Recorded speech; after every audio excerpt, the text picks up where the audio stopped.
नाजरीन आदाब, real waves के खबरनामे में आपका इस्तकबाल है। आइए नजर डालते हैं अहम खबरों पर। दिल्ली हाई कोर्ट ने आज एक सनसनीखेज फैसला सुनाया। कोर्ट ने आरिस खान को फांसी की सजा सुनाने से इनकार कर दिया। दिल्ली हाई कोर्ट ने बाटला हाउस एनकाउंटर के दौरान पुलिस इंस्पेक्टर मोहन चंद शर्मा के कत्ल मामले के मुलजिम आरिस खान को फांसी की सजा देने से इनकार कर दिया और 2021 में निचली अदालत की जानिब से आरिस खान को दी गई मौत की सजा को उम्र कैद की सजा में तब्दील कर दिया। दिल्ली हाई कोर्ट ने बाटला हाउस एनकाउंटर मामले में मुजरिम आरिस खान को निचली अदालत की जानिब से सुनाई गई सजा को बरकरार रखने से इनकार कर दिया और आरिस खान को उम्र कैद की सजा सुनाई। जस्टिस सिद्धार्थ और अमित शर्मा की बेंच ने ट्रायल कोर्ट की जानिब से सुनाई गई मौत की सजा को उम्र कैद में तब्दील कर दिया। वाज़ेह रहे कि आरिस खान को 2018 में गिरफ्तार किया गया था, जबकि 2021 में निचली अदालत ने मुजरिम करार देते हुए मौत की सजा सुनाई थी। दिल्ली पुलिस के इंस्पेक्टर शर्मा को 19 सितंबर 2008 में बाटला हाउस एनकाउंटर के दौरान कत्ल किया गया था।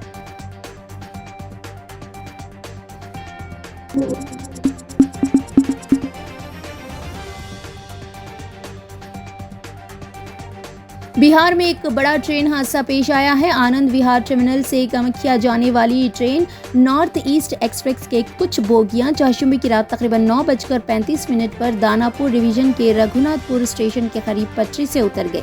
राहत और बचाव के कामों में लगे डुमरांव के एसडीएम कुमार पंकज ने बताया कि अब तक 4 मुसाफिरों की लाशें निकाली जा चुकी है।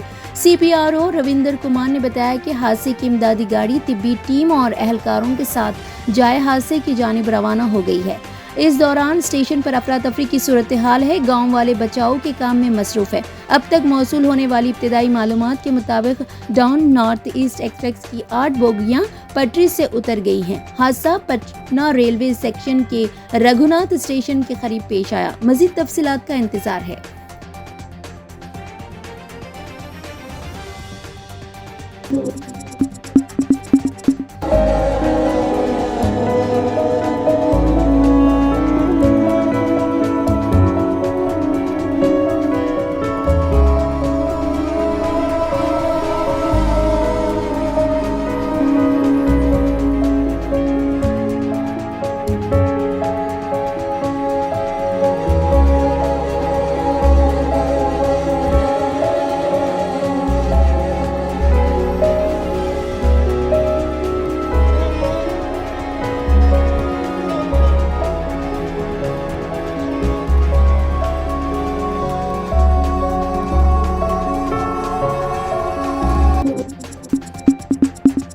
इसराइल और फलस्तीन के दरमियान जारी जंग के दौरान वजीर आज़म नरेंद्र मोदी ने इसराइल की हिमायत की है। वहीं कांग्रेस फलस्तीन की तायद में खड़ी है।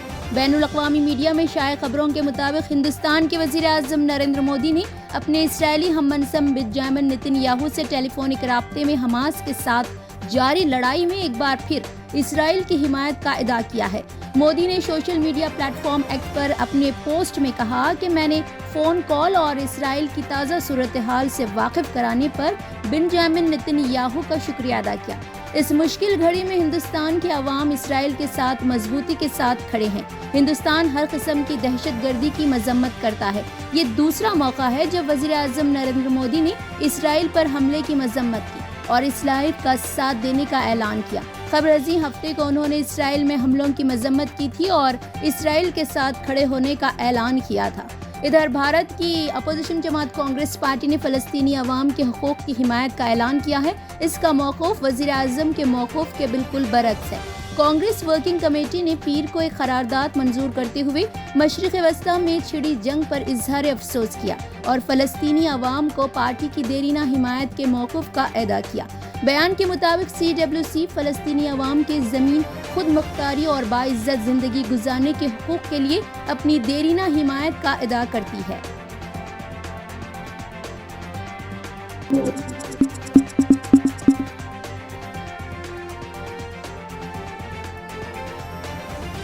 इलेक्शन कमीशन ने रियासत तेलंगाना के कई कलेक्टर्स, कमिश्नर पुलिस और एसपीज के तबादले कर दिए हैं।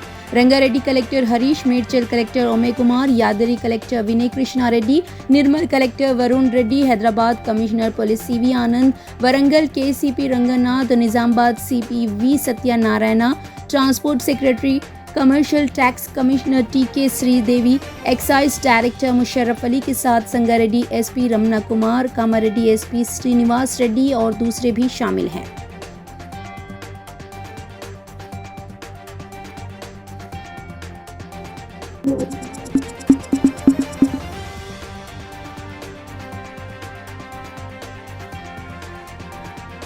हैदराबाद के इंचार्ज कमिश्नर पुलिस के तौर पर विक्रम सिंह मान को मुकर्रर किया गया है। वाज़ेह रहे कि कल इलेक्शन कमीशन की जानिब से कई सीनियर पुलिस ओहदेदारों, जिले कलेक्टर्स और एसपीज के अलावा दीगर ओहदेदारान के तबादलों के अहकामात जारी किए गए थे।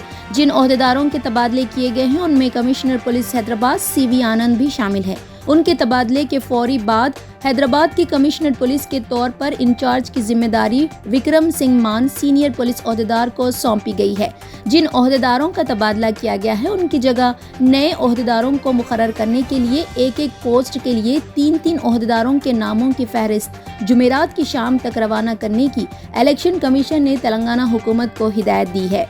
इम्कान है कि ये फहरिस्त मिलने के बाद मुस्तकिल तौर पर ओहदेदारों को मुकर्रर किया जाएगा। इस सिलसिले में वाज़ेह सूरत हाल सामने आ जाएगी।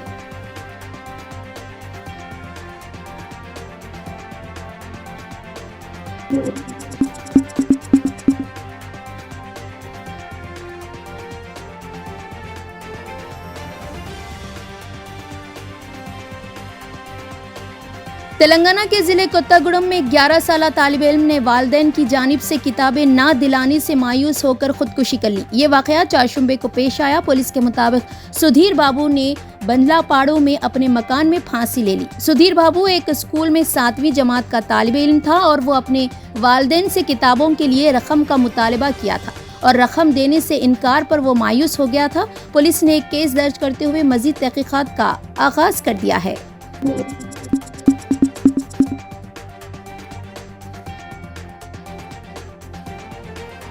दामाद ने गोली मारकर अपनी सास को कत्ल कर दिया। ये वाकया रियासत तेलंगाना के जिले हनमकुंडा में पेश आया। मुत्तहिदा जिले आदिलाबाद के मंचिरियाल से ताल्लुक़ रखने वाला प्रसाद रामागुंडम कमिश्नरेट के कोत्ताकोटा पुलिस स्टेशन में कांस्टेबल के तौर पर खिदमत अंजाम दे रहा था। उसका अपनी सास से रकमी लेन देन के मसले पर झगड़ा था। आज वो अपनी बीवी के साथ सास के मकान वाक़े गंडला सिंगारम पहुंचा। बातचीत के दौरान कांस्टेबल ने बंदूक निकालकर अपनी सास कमलम्मा पर फायरिंग कर दी, जिसके नतीजे में उसकी मौके पर ही मौत वाक़ हो गई। वहां मौजूद मकतूल खातून के रिश्तेदारों ने पुलिस कांस्टेबल की पिटाई कर दी, जिसके नतीजे में वो शदीद जख्मी हो गया। उसे इलाज के लिए वरंगल के MGM अस्पताल मुंतकिल कर दिया गया। मजीद तहकीकात जारी है।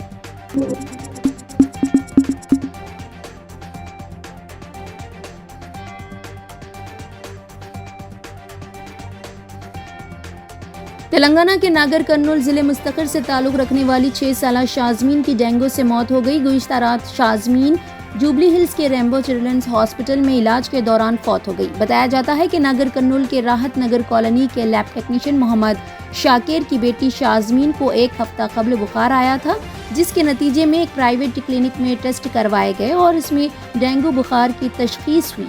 उन्हें हैदराबाद के रेम्बो अस्पताल में दाखिल कराया गया था, लेकिन वहां ज़ेरे इलाज शाज़मीन का इंतकाल हो गया।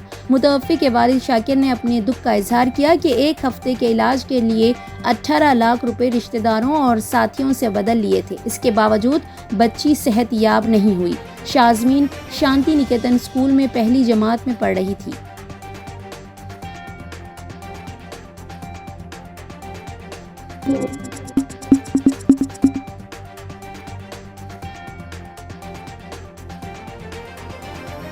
हमास के हमलों के बाद गजा पर इस्राएली बमबारी का सिलसिला जारी है और फलस्तीनी शहदा की तादाद 1200 से जायद हो गई, जबकि 5000 से जायद जख्मी हैं। गजा पर मुसलसल 6ठे रोज इसराइल की अंधाधुंध बमबारी जारी है। गजा में इंसानी बहरान शिद्दत इख्तियार कर रहा है, क्योंकि अस्पताल बिजली से महरूम हो रहे हैं, जहां हजारों जख्मी अपनी जिंदगियों के बका की जंग लड़ रहे हैं। अरब मीडिया के मुताबिक आज इस्राएली बहरिया ने गजा के मगरिब में पनाहगज़ीन कैंप पर बमबारी की। इस्राएली फौज ने ऐलान किया है कि इसने गजा की पट्टी में हमास के मुतादिद मराकिज़ पर बड़े पैमाने पर हमले किए हैं। गजा में गुज़िश्ता 5 दिनों के दौरान 20 से ज़ायद मसाजिद को शहीद किया गया है। इसराइली जारहीत के जवाब में हमास के अल-अक्सा ऑपरेशन में हलाक इसराइलियों की तादाद 1300 से तजाविज कर गई, जबकि 3000 से ज्यादा जख्मी हुए हैं। इसराइली जारहीत का जवाब देते हुए हमास ने भी तल अबीब, अस्कलान, अशदोद, सैरनूत पर रॉकेट बरसा दिए। मीडिया के मुताबिक हमलों में 22 अमरीकी और 188 इसराइली फौजियों के मारे जाने की तस्दीक हुई है, जबकि इसराइली मीडिया ने तल अबीब समेत दीगर शहरों में कई अहदाफ को नुकसान पहुंचाने का भी एतराफ किया है। इसराइल की मौजूदा सूरत हाल के पेश नज़र जर्मनी ने भी अपने 5000 शहरियों को इसराइल छोड़ने का हुक्म दिया है।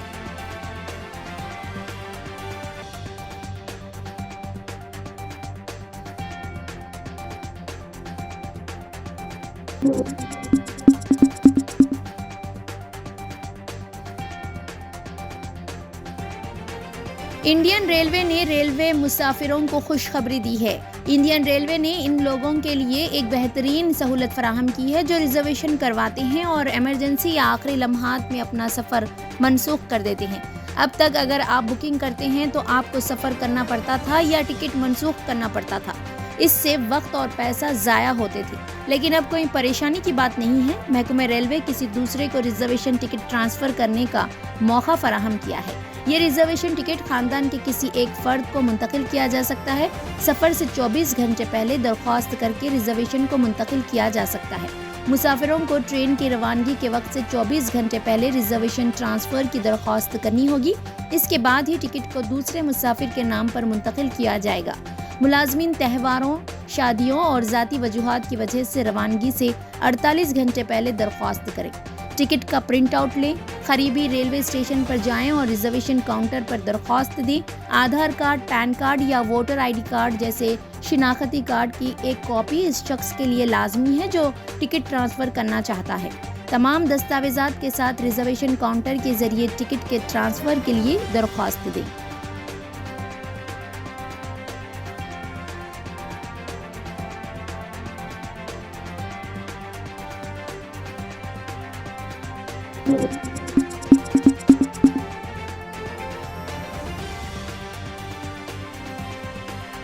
वाईएसआर तेलंगाना पार्टी ने तेलंगाना भर में 119 हलकों से इंतखाबात में मुकाबला करने का फैसला किया है। इस सिलसिले में पार्टी की सदर वाईएस शर्मिला ने पार्टी की रियासती सतह की एग्जीक्यूटिव कमेटी की मीटिंग में ये फैसला किया।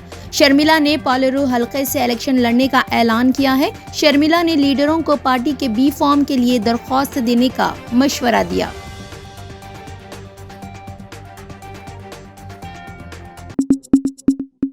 खबरनामे में फिलहाल इतना ही। ताज़ा तरीन खबरों को देखने के लिए आप देखते रहिए रियल वेव्स। चैनल को लाइक, शेयर और सब्सक्राइब करना ना भूलें।